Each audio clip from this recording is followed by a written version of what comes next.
Selamat pagi anak-anak. Pagi. Bagaimana kabarnya hari ini? Alhamdulillah baik. Sebelum kita memulai mata pelajaran pada hari ini, silakan untuk semua rekan-rekan tempat duduknya dirapiin. Keluarkan alat tulis buku yang mau dipakai pelajar pada pagi hari ini. Kalian sudah siap belajar? Sudah.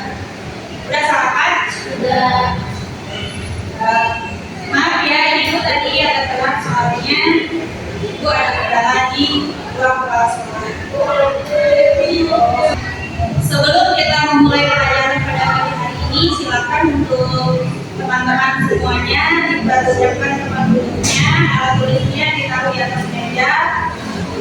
HP tidak boleh ada di atas meja ya, silakan dimasukkan dulu di dalam kelas supaya kita fokus untuk memperhatikan mata pelajaran kita pada pagi hari ini supaya berkah. Sebelum kita memulai pelajaran pada pagi hari ini, mari kita sama-sama berdoa agar dimudahkan segala aktivitas kita pada pagi hari ini.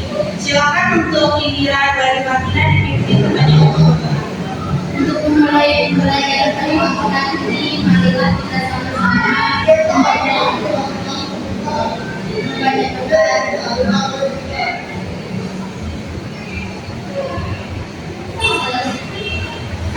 Terima kasih untuk Indira dari Martina.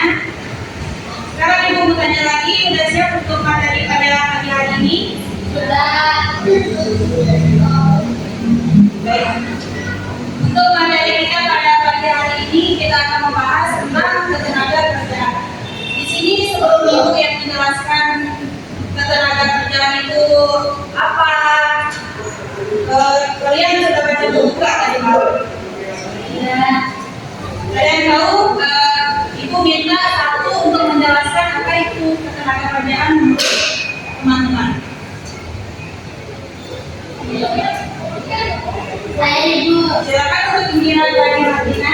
Ya, di mana ketenaga kerjaan secara sederhananya adalah segala hal yang berhubungan dengan tenaga kerja, baik itu aspek yang berkaitan dengan orang-orang yang bekerja, mulai dari hari pekerjaan, proses kerja hingga selama kerja berakhir.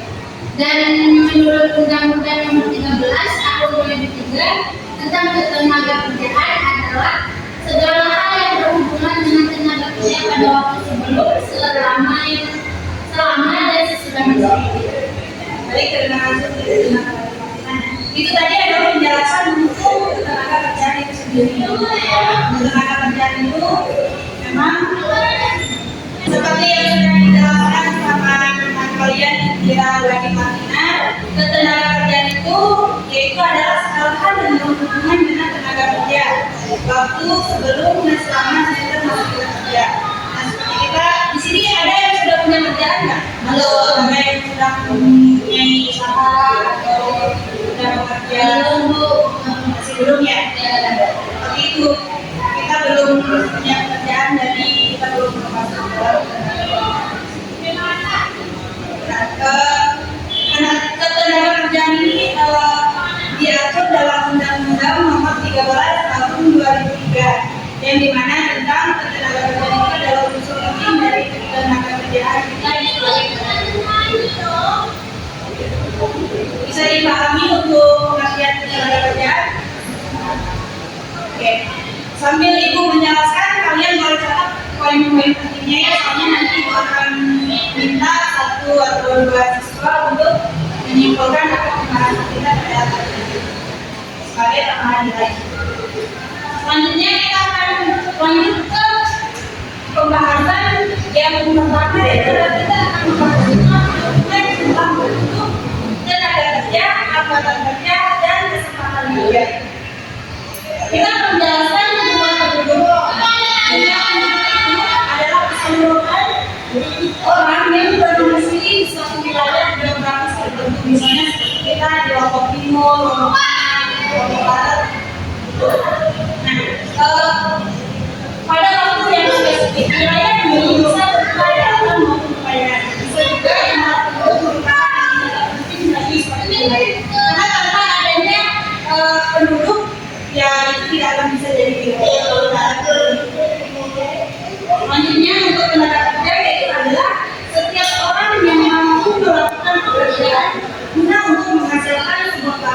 Dan kita kalau bekerja itu pasti bekerja ya kan, untuk menghasilkan barang atau jasa baik untuk memenuhi kebutuhan sendiri maupun masyarakat. Sederhananya, tenaga kerja adalah orang-orang yang bekerja atau yang sudah mempunyai pekerjaan, mau itu pekerjaan tetap ataupun pekerjaan yang kita lanjut ke materi selanjutnya. Ada yang lagi belum menjelaskan bagaimana apakah bisa diberi ini dalam satu minggu ya? Bisa. Yang mengenai jumlah penduduk dan tenaga kerja. Baik, Ibu akan lanjutkan lagi ke angkatan kerja, yaitu adalah kelompok penduduk yang secara aktif melibatkan atau berusaha untuk terlibat dalam kegiatan ekonomi, yaitu misalnya seperti bekerja atau mencari pekerjaan. Seperti kita ini kan masih sekolah ya, masih siswa-siswi, belum ada sebagian belum bekerja. Kan kita kalau belum lulus belum mencari pekerjaan, karena kebanyakan kita masih bekerja. Dengan memahami konsep angkatan kerja, kita dapat lebih baik dalam menganalisis kondisi ekonomi suatu negara atau kondisi ekonomi diri sendiri. Kalau kita sudah bekerja, kita bisa memenuhi kebutuhan ekonomi kita seperti kebutuhan sehari-hari dan untuk memenuhi kebijakan itu harus untuk meningkatkan kesejahteraan. Selanjutnya untuk kesempatan kerja, yaitu adalah suatu kondisi atau keadaan di mana terdapat ketersediaan lapangan pekerjaan bagi mereka yang mencari pekerjaan. Sederhananya, kesempatan kerja adalah peluang bagi seseorang untuk mendapatkan pekerjaan dan memperoleh penghasilan. Seperti kita, misalkan kita sudah lulus sekolah, ada yang mau langsung mencari kerja atau mau melanjutkan ke universitas UNS. Melanjutkan pekerjaan, artinya sekolah. Tapi ada yang mau langsung bekerja. Kalian dapat ijazah, nah nanti kalian bisa daftar di perusahaan atau digunakan itu sesuai sama kompetensi kalian. Itu namanya seperti kita yang mencari pekerjaan. Bagaimana bisa dipahami? Bisa. Baik. Di sini kita akan lanjut ke pembahasan selanjutnya, yaitu pengangguran. Nah, seperti kita ini pengangguran yang masih mencari ijazah dulu untuk melamar sebuah pekerjaan. Kalau tadi tepatnya kita itu adalah mahasiswa, masih pelajar. Ada yang tahu apa itu pengangguran? Ya, yang belum mempunyai pekerjaan. Di sini kita akan menjelaskan pengangguran di Indonesia merupakan masalah kompleks dan dipengaruhi oleh berbagai faktor. Beberapa faktor utama yang menyebabkan tingginya angka pengangguran di Indonesia. Di sini Ibu akan menjelaskan penyebab dari pengangguran itu sendiri. Kalau secara pengertian kalian, apa sih yang menyebabkan pengangguran di Indonesia ini? Seperti sekarang Indonesia benar-benar sedikit lowongan pekerjaan, banyak yang nganggur gitu. Ya. Kurang banyak lapangan pekerjaan. Ya, benar. Terus SDM-nya rendah ya. Benar. Terus sudah. Oke.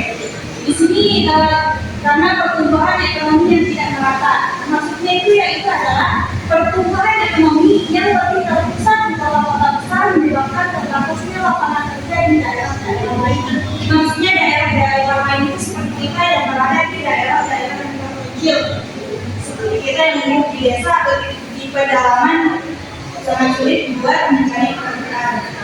Kalau di kota sudah terpusat, mereka itu lumayan banyak usaha-usaha di sana. Kalau kita yang tinggal di pedesaan, ya memang susah kalau kita tidak membuka peluang pekerjaan.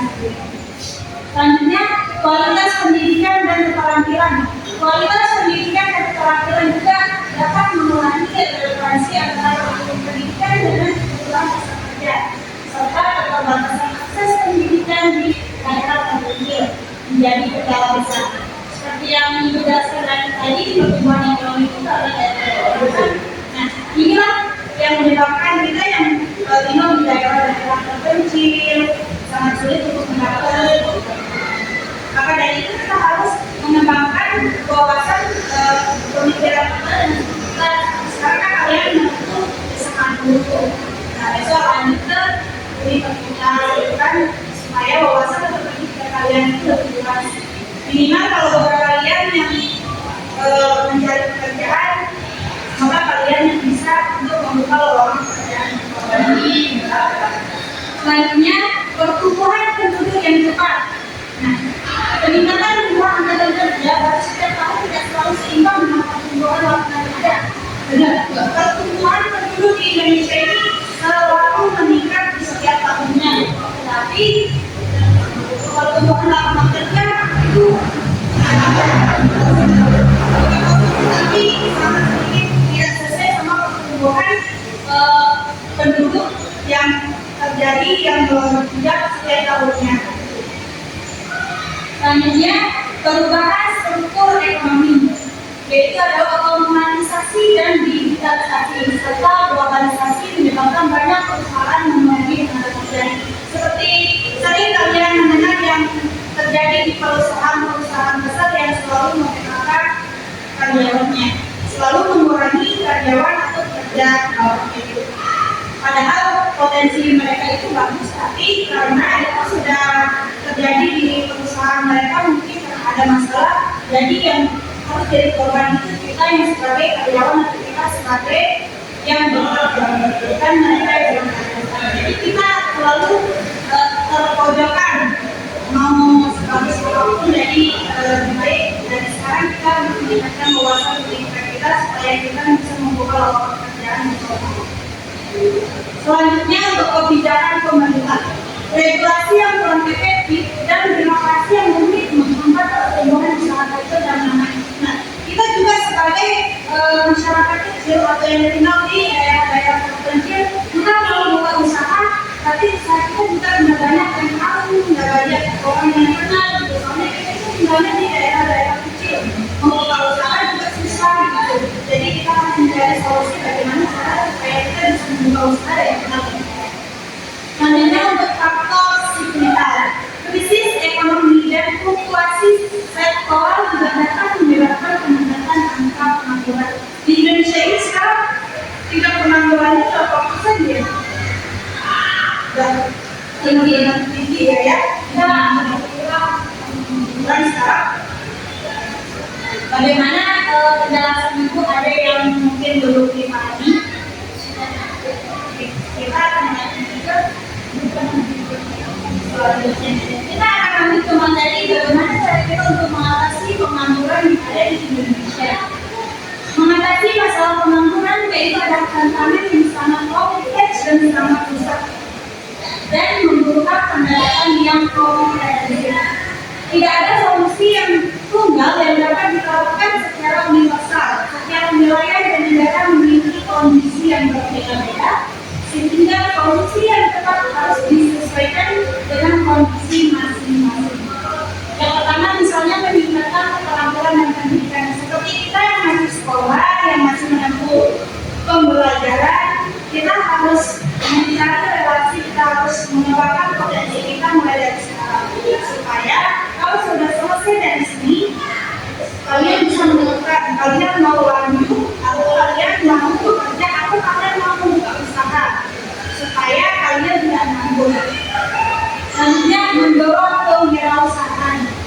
Kita sebagai generasi muda sekarang, generasi Z ya, yang kita sekarang kita harus bisa untuk mendorong masa kewirausahaan kita supaya kita itu bisa membuka lapangan pekerjaan bagi orang lain yang mau banyak. Selanjutnya untuk menciptakan lapangan kerja baru. Menciptakan lapangan kerja baru itu sama seperti kita mendorong kewirausahaan. Kita harus bisa untuk menciptakan lapangan pekerjaan baru untuk orang lain.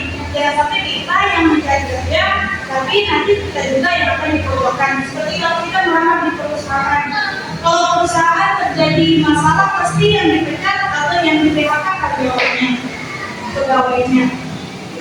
Selanjutnya memperkuat pasar tenaga kerja. Seperti itu kita harus memperkuat, misalnya kita ini kayak kita membuka usaha, misalnya kita ini bisa memperkuat tenaga kerja.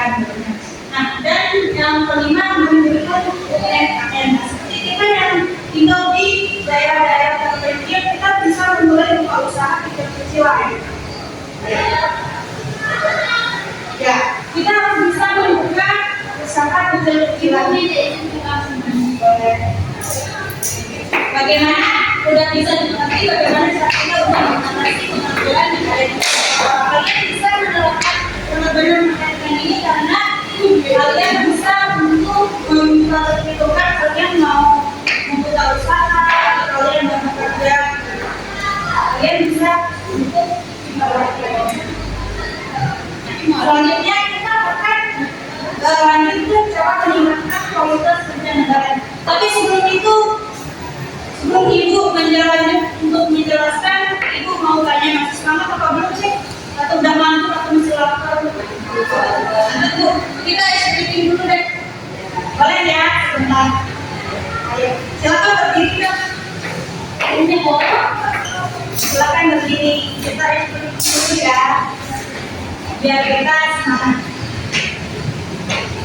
Ayo Indira, ini ibu nggak jadi saya. Oke. Kita semangat ya.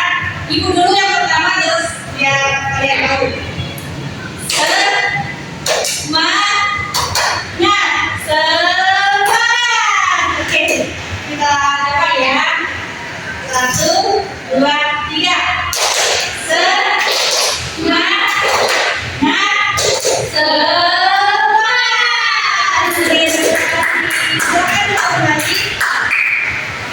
Bagaimana udah ngantuk banget atau ada sebenarnya juga materinya juga sedikit biar bisa masuk ke pikiran kalian biar tidak sia-sia belajar kita pada kali ini. Bagaimana mau dilanjutkan?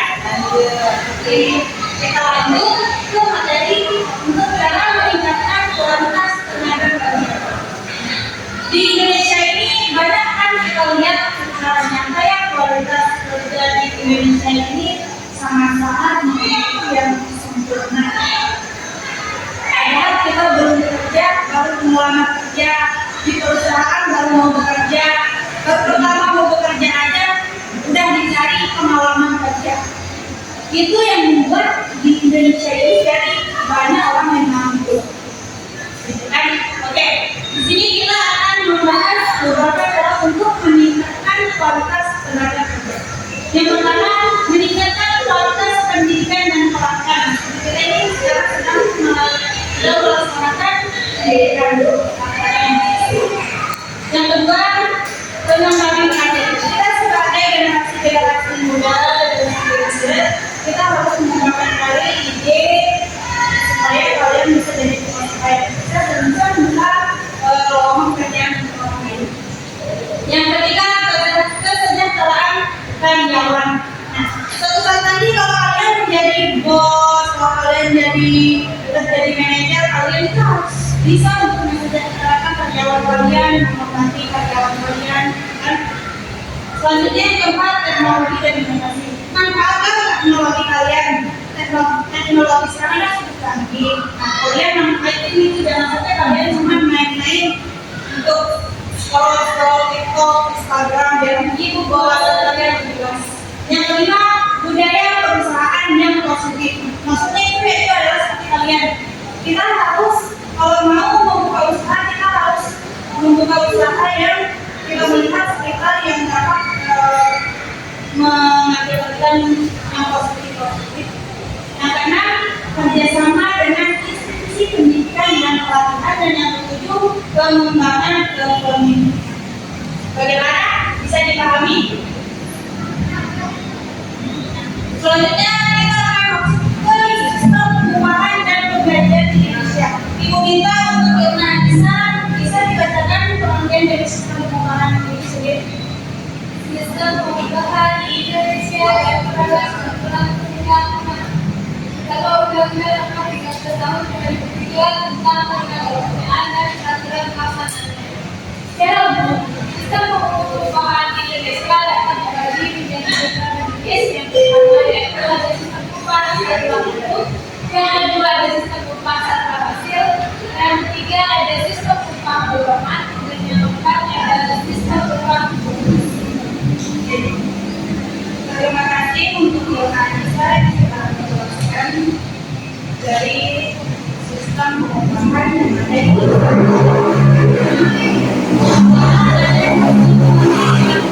Maksud ini adalah upah itu berdasarkan satuan waktu kerja seperti kerja, hari atau perbulan.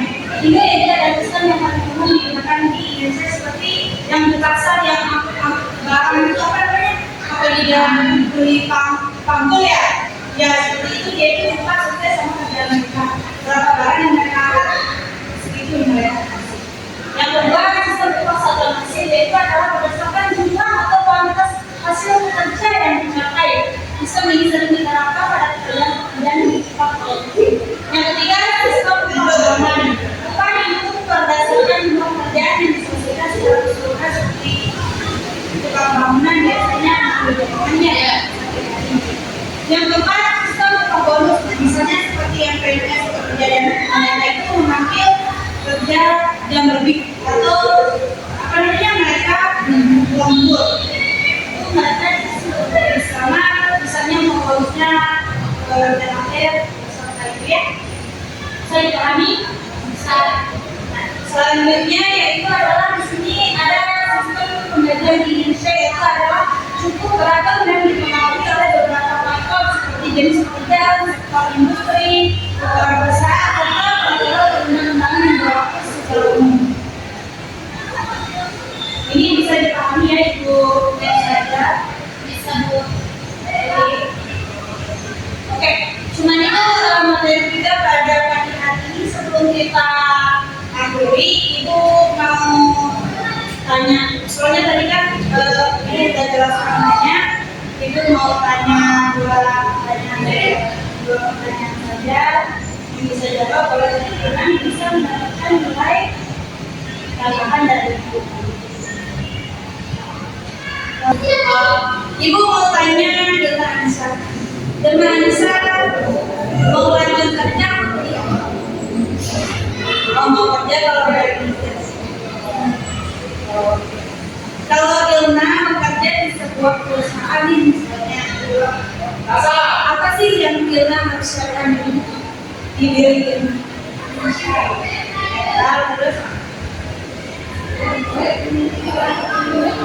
iya dong, masa kita itu kan kalau dari perusahaan tidak harus mental aja ya. Iya, bisa jadi potensi jadi skill di perusahaan.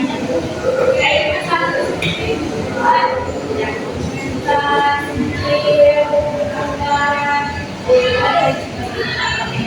nah, satu pertanyaan saja.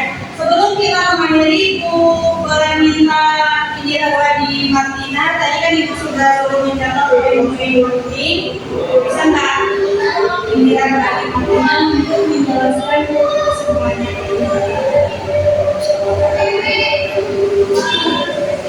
Kesimpulannya tadi kan ini kan kita membahas tentang ketenaga kerjaan dan yang mana sesuai PPTI dan yang Ibu jelaskan tadi bahwa saya bisa menyimpulkan di dalam ketenaga kerjaan itu adalah segala hal yang berhubungan dengan tenaga kerja pada waktu sebelum, selama dan sesudah.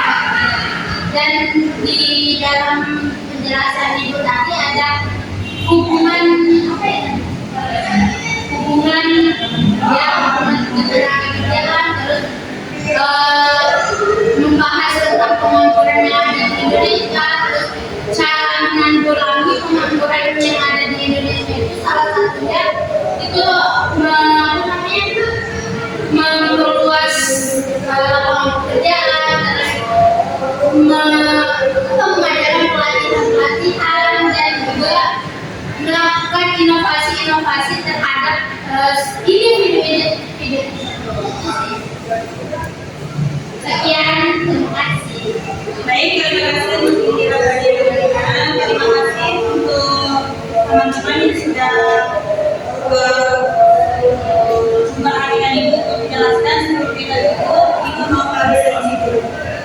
Ibu akan klarifikasi ya. Indira dari Martina, Eti Tiana, Delta Anissa, Pulpeni. Siapa aja nggak masuk? Mira Sulam dan Ibu. Oke, izin atau Sapira. sama juga? Sapira. Zina. Zina atau sakit? Awal. Cuma itu? Ya. Ibu sudah absen. Ibu bagaimana pengetahuan kalian sejauh ini? Semoga apa yang sudah dijelaskan tadi bisa bermanfaat untuk ibu dan untuk teman-teman semua. Sebelum kita mengakhiri, apakah ada pertanyaan? Tidak ada yang sudah jelas. Ibu minta untuk teman-teman semua untuk dipelajari ulang lagi di rumah supaya kalian juga akan memberikan ketenaga kerjaan karena kalian juga akan menjadi calon-calon pekerja atau calon-calon pengusaha yang sukses. Amin ya. Oke, terima kasih untuk teman-teman semua. Semoga apa yang kita sama-sama pelajari pada hari ini kita dapat memberikan ilmu yang bermanfaat bagi kita semua dan bagi orang semua. Terima kasih untuk perhatiannya selama 1 jam ke depan. Semoga kalian sehat dan bahagia selalu. Semoga kita bisa bertemu di hari mata pelajaran selanjutnya. Terima kasih. Ibu izin pamit. Wassalamualaikum warahmatullahi wabarakatuh. Waalaikumsalam warahmatullahi wabarakatuh.